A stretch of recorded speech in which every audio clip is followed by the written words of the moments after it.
You're talking about lowering the rhetoric, which is important for everybody to hear from you and all of our elected officials.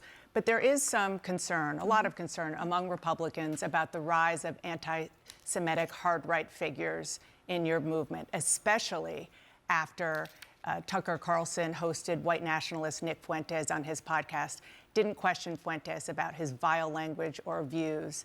You did speak at a conference hosted by Fuentes back in 2022.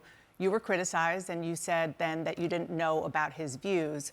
Well, Fuentes talked to Carlson about that in the interview. Listen to what he said. What do you say to that? Well, first of all, I defend every single person's free speech rights. I think that's incredibly important. So I don't apologize for that, and I don't believe in canceling people. And I think it's important for people like Tucker Carlson and yourself to interview everyone. I don't believe in trying to cancel someone by refusing to interview them and question them.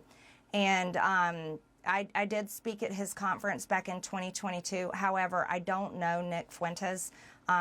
He's someone I've never exchanged text messages with or phone calls, but I did speak at his conference. That was the first time I had met him that day, and that was it.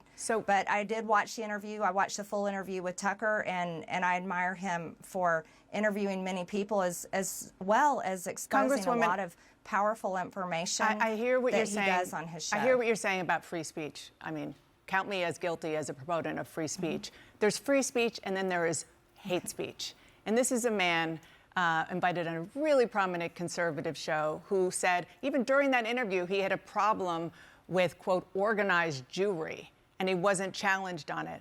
In the past, he has denied the Holocaust, called Adolf Hitler effing cool, talked about the fact that he thought Jim Crow was just fine, and on and on. So again, there's free speech, and then there's just hateful language and sentiments. Well, Dana, again, I told you on this interview that I'm committed to ending the toxic politics, and I think I don't want to have anything to do with it.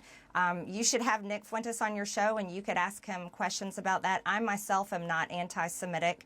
I have never criticized the Jewish people or said anything about them in particular. I am critical of the government of Israel, and I can criticize any government I want to in the entire world, as well as our own. And a lot of the times I am criticizing our own government for failing the American people. And I think that needs to be the focus, and that's the most important thing people care about, is being able to afford groceries, housing, health insurance, and having a good quality of life. Yeah, and I hear you saying you're not anti-Semitic, and you've said it before, and you know, some of the posts that you have put up, which you have apologized for, certainly have tropes in them that have been used historically against Jews. But